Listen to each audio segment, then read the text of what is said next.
hay quăng cài hay quăng cái thêm đôi dài quay hay quăng cái giang đi đại ngồi liệm mà na thô môn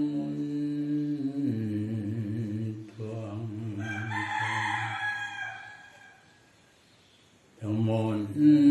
cả tu cô đinh phèn nhau kê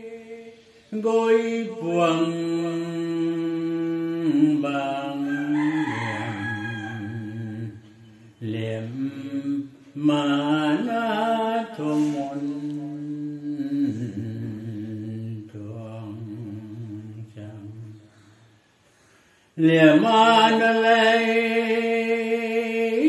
chẳng đây hay quăng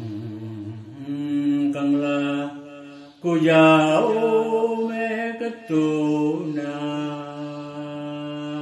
bàn phủ buồn cái lông thao này hệ bàn phủ buồn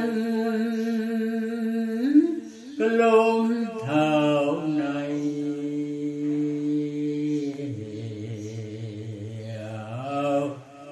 mà cam pu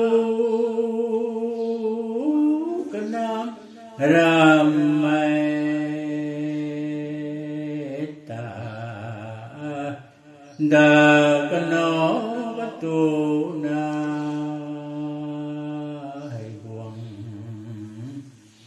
càng là cái đi hậu tăng thôi